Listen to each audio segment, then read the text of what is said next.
Hey guys, I'm Robbie Craig of the Flip Flop Flipper. We've got a dynamic community over on the school platform. It's called Apex. Every week we teach master classes so that you can become real estate investors. We invite dynamic entrepreneurs and other real estate investors who we're in business with to teach master classes on subjects that are going to help you get out of the rat race. This is a clip. Check it out. You're going to love it. All right, so you found a deal, or at least you think you found a deal. Now you're going to need to determine if you can buy it right and what it's going to be worth after it's fixed up.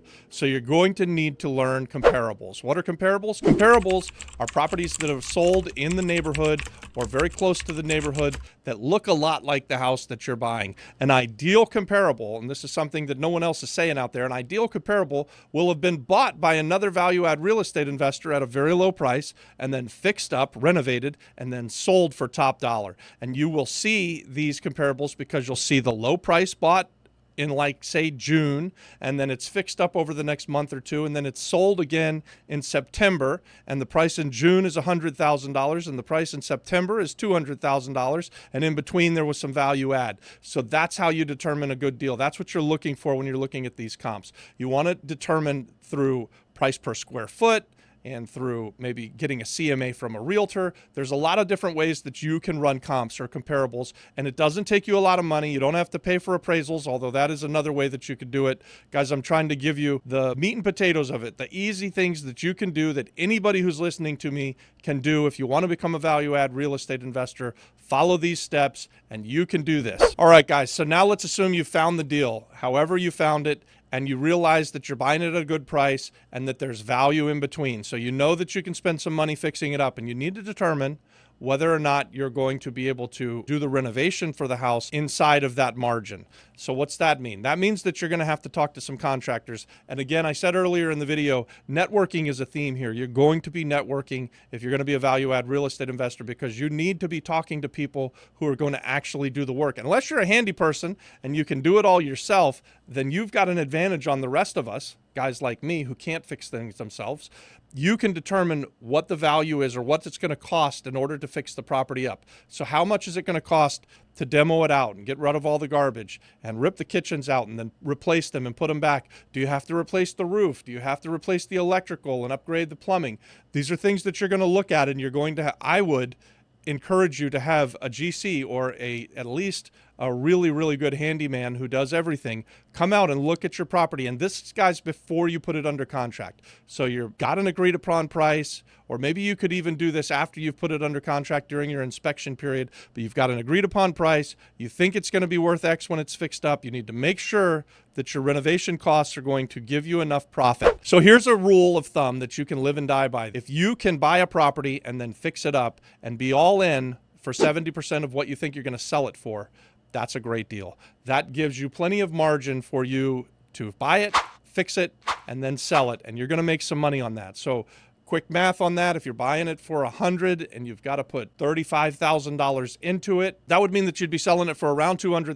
70% of $200,000 is $140. So if you're buying that property for a low enough number and then the renovation is a low enough number that you can be all in at $140 or less, you've got yourself a great deal, and you move on to the next phase. You're going to close on the property. So now when you're ready to close on it, how in the hell are you going to pay for it? So for this scenario, I'm going to assume that you guys don't have a bank full of cash and you're not just going to throw $140,000 of your dollars into it.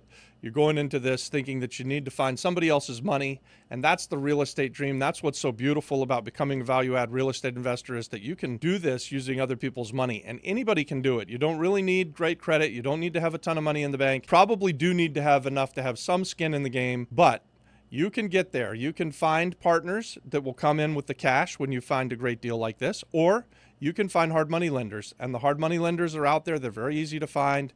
You can find them again at your local RIA when you network there. You can find them online, just Google searching them. Hell, you can probably go on the YouTube channel and just Google search hard money lenders. All right, so now you've bought it, you found the money, you closed on it, you've hired the contractor, or you've done the work yourself, you've done the value add, you've brought this thing up to its maximum value, and you're ready to sell it. Now, you can either sell it yourself as a FSBO, for sale by owner, or I'm assuming most of you guys aren't realtors. If you're in the States, at least, the MLS system works like a charm. So hire a realtor and they will list the property for you. It does cost you some money to do that. So if you want to become a realtor, you could consider becoming a realtor and you would save some money. On our property here that we're talking about in Winter Park, Florida, I'm no longer a broker in Florida as I've moved to the island of Puerto Rico and I closed that business down. But my son is a broker, and TJ, the wholesaler, he's also a broker. So we're going to put the house on MLS, and it's going to save us about 3%. So if you do it hiring a realtor, you can expect to spend 5 to 6% for the privilege of hiring that realtor. We do it as licensed brokers. We're going to put it on the MLS, and we're only going to have to pay the one side. So it's going to be 2.5 to 3% of the fee on the sales price. So on the property that we've got here, we bought it, just so you know, I'll run through the numbers. We bought it for just over $200,000. We paid $210,000 for it. We put another $150,000 in the renovation. And guys, this is kind of extreme. I'm not suggesting that you go out and do a $150,000 renovation on your very first flip. There are lower renovations. There are houses that need way less, and the vast majority of the time, things don't need $150,000, but this one did. It was a bit of a hoarder house. You could see in the pictures it looked terrible. We did everything, all the electric, all the plumbing, all the doors, the windows, redid the pool. I mean, there's really nothing that didn't get rebuilt on this house. And so we've got it looking beautiful now, and we're going to sell it at top dollar. And when we started out, we were at $210,000. We thought we would be at about $130,000 on the renovation. It pushed up to about $150,000 on the renovation, and we were expecting to sell the house for around $500,000 to $525,000. But while we were in the process, the house 2 doors down sold for $550,000, which was really good for us because our house is bigger, it's better, and it has a pool. So we think that our property is going to now sell for at least $550,000, and we're probably going to take it to market at closer to $600,000. So all in all, we think on this deal that we'll make more than $100,000 profit. So that's something that we're looking for, and that's what we are encouraging you to look at. So on our deal here, on our hero, we believe that we're going to be able to sell it for between $550,000 and $600,000. We're going to be all in at around the $360,000 mark. So that puts us under that 70% rule that we talked about earlier. And here's something that I'm doing, and you can maybe do this as well. We actually partnered with the wholesale guys so that we didn't have to pay much of a spread.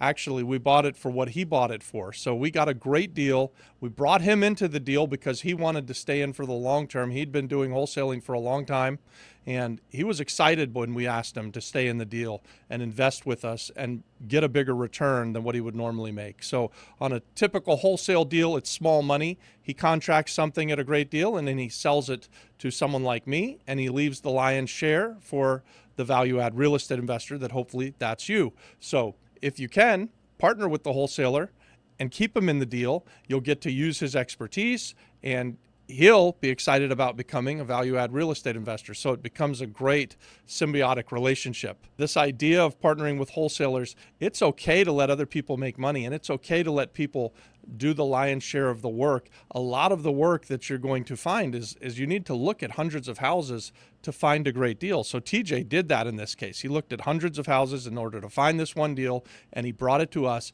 and we provided the money. We provided the ability to close on it, the ability to renovate it. So guys, that was a real quick recap of how you can buy your first flip. And that's a high level explanation of what happens and what goes into this. And I know that I said a lot in there. So guys, I want to leave you with this. We started a community on the School app. School is the greatest thing since sliced bread. Come over there. You can get all your questions answered. You can become a real estate investor. And we are also going to have a how-to course on becoming a real estate investor. So we're going to deep dive into this stuff. Stay tuned for that. But join us on School.